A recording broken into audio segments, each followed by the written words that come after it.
Hi guys, we're just going to do some corrections for subtraction.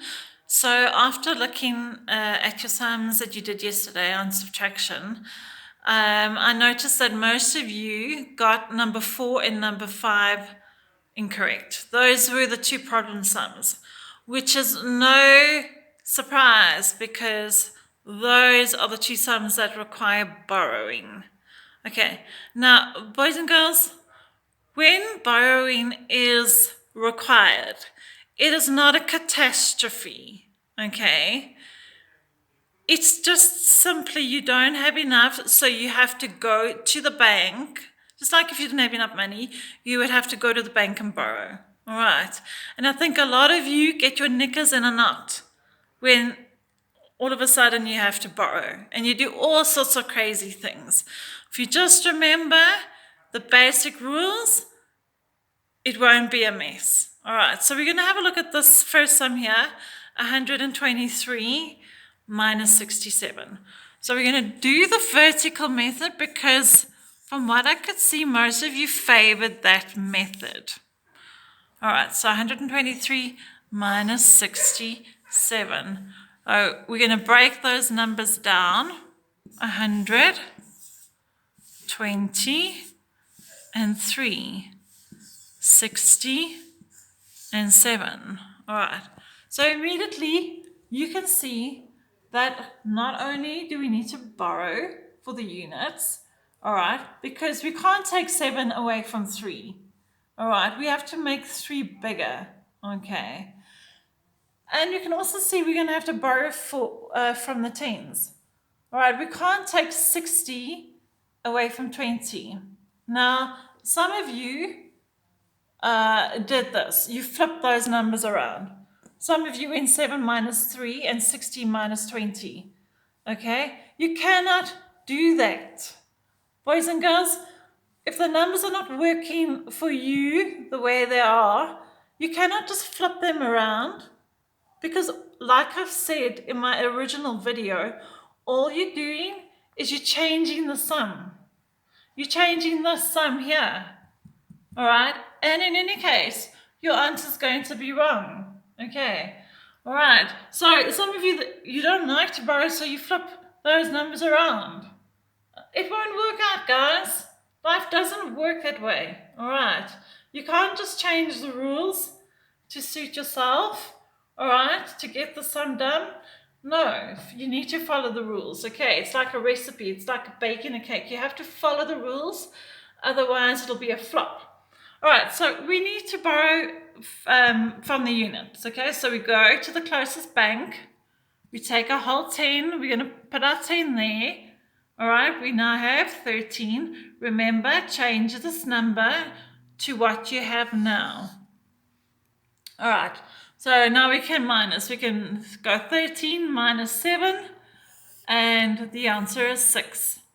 Okay, we cannot take 60 away from 10. We have to borrow, and we're going to take this whole 100. Now we'll have 0 there. All right, 110 minus 60. All right, it's hard to work out in your head 110 minus 60. So just cover up that 10. Pretend it's not there. Pretend you just have 100. All right, 100 minus 60. Now all of a sudden you can do that. Okay, which is 40. All right, but that is not our final answer because we covered up a 10. All right, well, we took away a 10. Now we have to add on that 10 again. All right, 40 and 10 is 50. We call that little maneuver, what I've just done, is compensation. It just helps your subtraction go a bit easier. All right, and now we have a final answer of 56. That was not so complicated. Guys, don't overcomplicate things, okay? Just think things through clearly and remember everything, apply everything that I've taught you, and it should go smoothly. All right, so that is that sum, okay? Let's try the next one. Let's rub out here, make a bit more space on my board. Okay.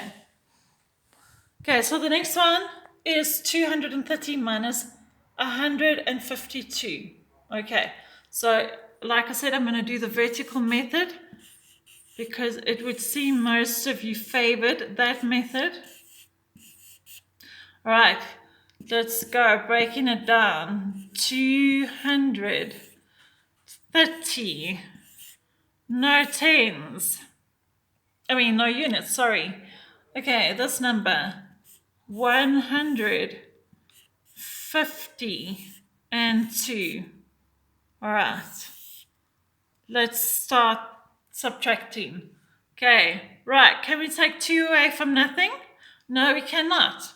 We need to go and borrow from the bank. Let's go. We're going to take a whole 10. Changes to what you've got left over now. What's left in the bank? 10 minus 2 is 8. All right, we cannot take 50 away from 20. We have to borrow. We're going to the next closest bank. Okay, we're going to take a whole 100. We're going to put it there. Don't forget to put what you got left. Otherwise, you're going to run yourself into trouble. All right, we got 120 minus 50. It's difficult to work out 120 minus 50 in your head. So let's compensate. Let's take away that 20. 100 minus 50 is 50. All right, we took away 20. We need to add on that 20. 50 and 20 is 70. All right, lastly, 100 minus 100 is 0. So what are we left with? 78. That is easy enough. All right, so those of you that got those two sums wrong, you are going to be doing corrections. And let's hope that you can now understand it a bit better.